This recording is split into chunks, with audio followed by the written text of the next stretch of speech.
Chicken দিয়ে যে কোনো রেসিপি কিন্তু বাচ্চারা দেখবেন খুব পছন্দ করে খায় এবং তারা সবসময় কিন্তু একটু অন্যরকম ভিন্নধর্মী যে কোনো বাসাতেই হোক, বাসার মেম্বারই হোক বা মেহমানি আসুক, সবাই কিন্তু একটু অন্যরকম রেসিপি খেতে পছন্দ করে। তো আসসালামু আলাইকুম এভরিওয়ান, আশা করি সবাই খুব ভালো আছেন। আমি ওরকম একটা রেসিপি নিয়ে আপনাদের সঙ্গে হাজির হয়েছি, আর তা হচ্ছে চিকেন মাশরুম। এটি বানানো যেমন সহজ, খেতে কিন্তু অসাধারণ লাগে। তো তার জন্য আমি এখানে নিয়ে নিয়েছি 2 ক্যান পরিমাণ মাশরুম।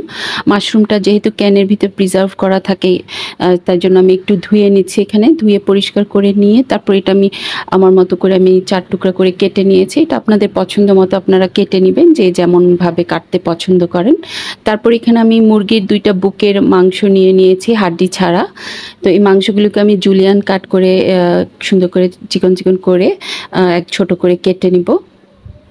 তো মাংসটা কিন্তু ধুয়ে ভালো করে পানি একদম চিপে তারপরে মাংসটা নিতে হবে, যাতে কোনো পানি না থাকে। তারপরে এর ভিতরে দিয়ে দিচ্ছি আমি 1 চা চামচ পরিমাণ হচ্ছে আদার পেস্ট এবং 1 চা চামচ পরিমাণ হচ্ছে রসুনের পেস্ট। তারপর দিয়ে দিয়েছি গোলমরিচ 1 চা চামচ পরিমাণ, এখানে আমি কালো গোলমরিচটা দিয়েছি।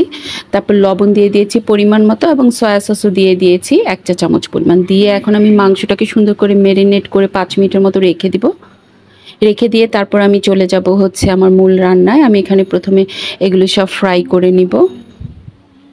তো তার জন্য আমি এখানে একটি প্যান বসিয়ে দিয়েছি। প্যানের মধ্যে দিয়ে দিয়েছি 1 কিউব পরিমাণ হচ্ছে বাটারটা 1 টেবিল চামচের মতো পরিমাণ হবে। তারপর আমি এখানে প্রথমে মাশরুমগুলোকে সুন্দর করে ভেজে নিব। তার ভিতরে আমি সামান্য একটু লবণ দিয়ে দিয়েছি, কারণ মাশরুমের ভিতরে যাতে লবণটা খুব ভালোভাবে চলে যায়। তারপর আমি এখানে কিন্তু হাই ফ্লেমে সুন্দর করে মাশরুমটাকে স্টার ফ্রাই করে নিচ্ছি।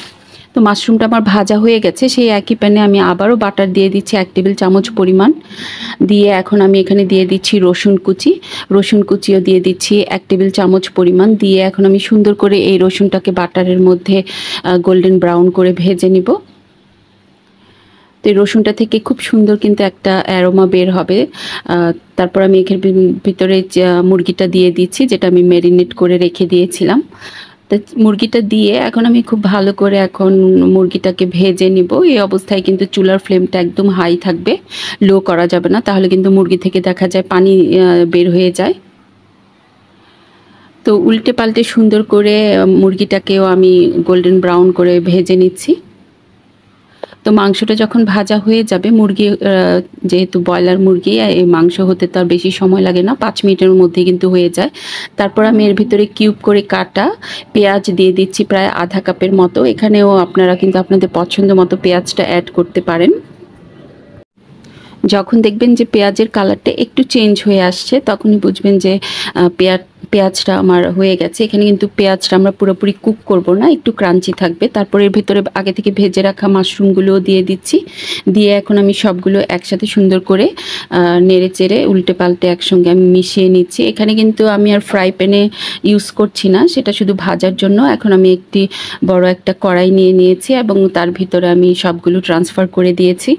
দিয়ে এখন আমি সুন্দর করে কিন্তু এখন এগুলো একটু আবার ভেজে নিচ্ছি একসাথে। তো একসাথে যখন এগুলো একটু ভাজা হয়ে যাবে, তারপর এর ভিতরে কাঁচামরিচ দিয়ে দিচ্ছি 10-12টার মতো। এখানে কাঁচামরিচটা যার যার ঝালের পরিমাণ অনুযায়ী দিবেন, তবে কাঁচামরিচটা একটু বেশি দিলে কিন্তু এর ফ্লেভারটা খুব ভালো আসে। তারপর দিয়ে দিচ্ছি 1 টেবিল চামচ পরিমাণ সয়া সস। তারপর আমি দিয়ে দিব এখানে ওয়েস্টার সসও দিয়ে দিব 1 টেবিল চামচ পরিমাণ। দিয়ে দিচ্ছি টমেটো কেচাপ ওইখানে 1 টেবিল চামচ পরিমাণ দিয়ে দিব। তারপর দিয়ে দিচ্ছি চিলি সস, সুইট চিলি সসটাও আমি এখানে 1 টেবিল চামচ পরিমাণ দিয়েছি।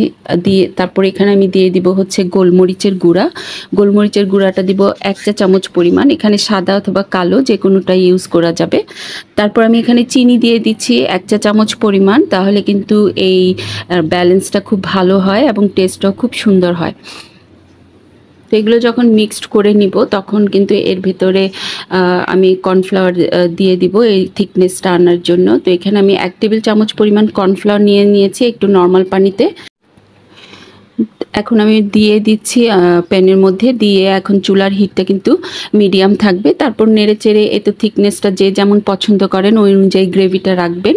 তো একটু গ্রেভি থাকলে সেটা পোলাওর সাথে অথবা ফ্রাইড রাইসের সাথে খুব ভালো লাগে খেতে। তো আশা করি আপনাদের আমার আজকের এই রেসিপিটা ভালো লেগেছে। তো এই তো কমপ্লিট হয়ে গেছে কিন্তু আমার মাশরুম চিকেনটা, দেখতেই পাচ্ছেন কি অসাধারণ হয়েছে, খেতেও কিন্তু অসাধারণ হয়ে থাকে। আশা করি বাসায় ট্রাই করে দেখবেন এবং আমাকে কমেন্ট করে জানাবেন কেমন হয়েছে। আজকে এই পর্যন্তই। আল্লাহ হাফেজ।